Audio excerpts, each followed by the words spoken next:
If League of Legends were a person, it would be black, because we're always beating League. And the game even has a few black champs for you to beat on.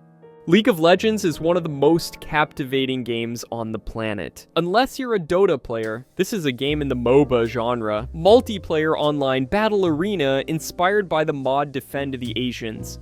Because everywhere you turn, someone's stealing something. This guy steals your kills. This guy steals your abilities. This one steals your summoner spells. This one steals your appearance.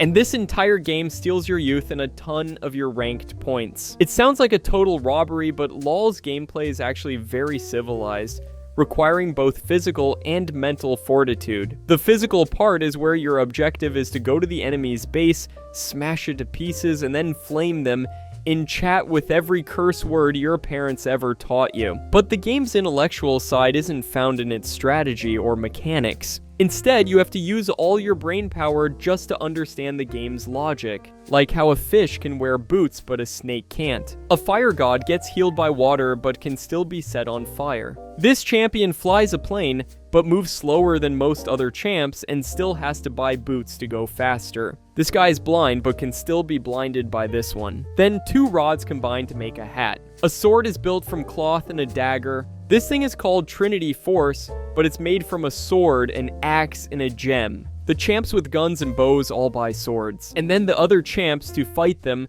buy rings, hats, watches, and necklaces. And yet a mage hits them with 2 spells and they just drop dead, with nothing but their boots on. Then you have champs that walk on 2 or even 4 legs who only buy 1 boot, but wear up to 2 pieces of armor and use 3 swords.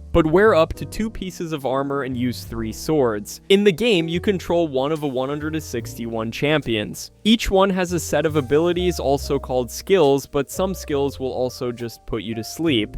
The number of champions is incredibly diverse, suitable for every class of gamer. For kids, there's a simple champ like Teemo. For strong men, they're Set. Girls can play cute supports like Lulu.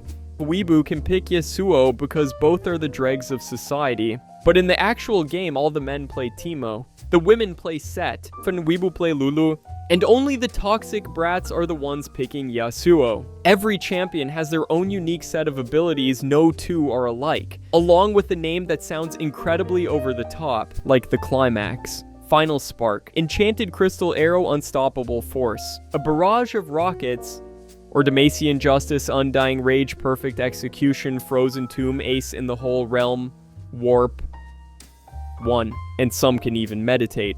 They're all epic like that, but not every ability is what it seems. A classic example is taking a whole anchor to the head and only losing a few dozen health while getting hit by a single card, deals 1,000 damage. This champion has 5 whole guns, but still can't 1v1 a guy holding a lantern. There's even a champion who can kill people with light. Besides abilities, you can do all sorts of things with your chosen champion, from laughing, dancing, singing, swimming, doing push-ups, drinking, to driving, and so on. Feed can even trip while standing on his trident, because this champion is literally unbalanced. And it's not just Feed.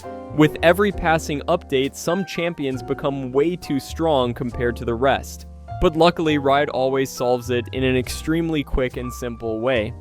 Despite the many bugs and countless absurd adjustments, people have blessed Riot with the 200 years of game balance curse. The developers of League always know how to make gamers open their wallets. And those are the gorgeous outfits designed for each champion, which are called skins. These skins basically don't affect the gameplay, but they do boost the owner's confidence a bit. Some skins even give the champion a slight advantage, like how Little Devil Teemo's attacks feel smoother. Arclight Varus's Q looks thinner than the default one, and Mafia Graves has a crit hack. Skins are also what divide League champions into 2 categories, the Golden Children and the Forgotten Ones. The Golden Children are the champions with tons of skins, each new set better than the last. They change both appearance and ability animations.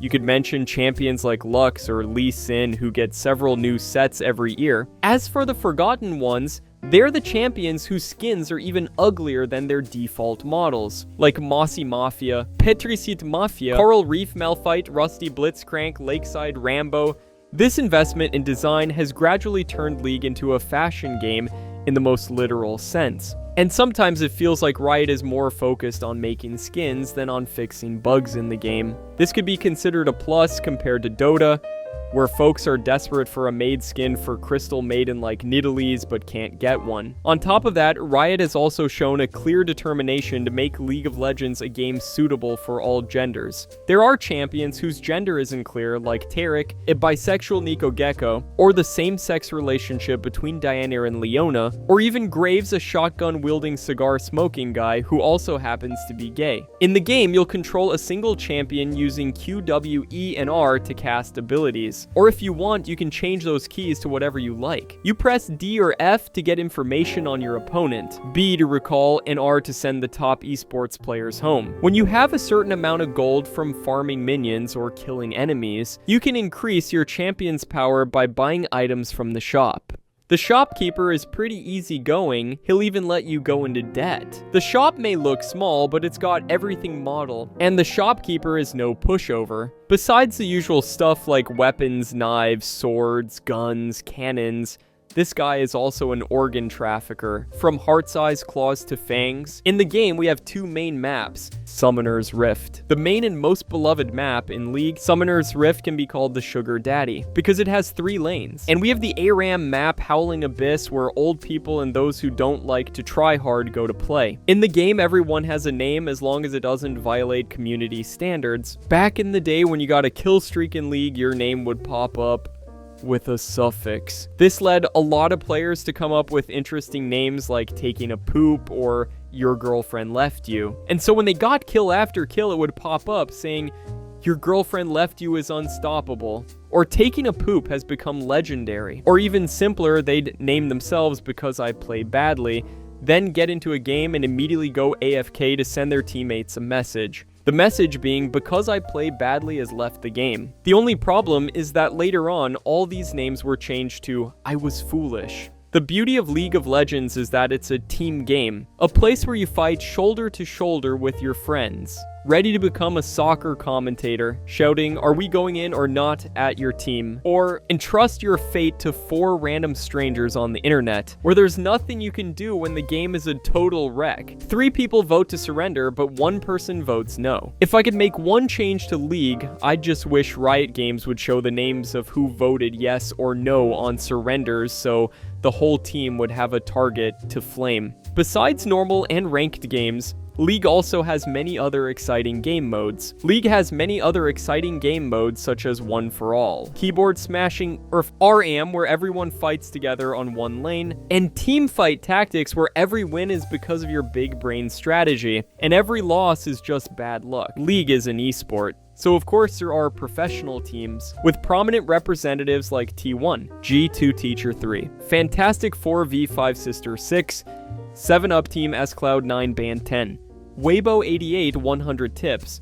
They all compete for the number 1 spot in the League of Legends scene, the World Championship trophy. Additionally, the League of Legends universe has also inspired Riot Games to produce other games in different genres, like card games, adventure games, fighting games, and so on. They've also been very successful at producing music videos.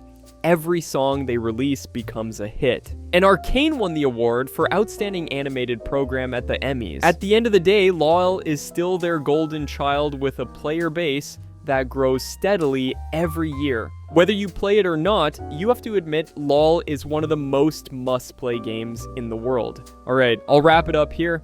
Good luck on your ranked climb, everyone, and I hope you don't get any weird teammates.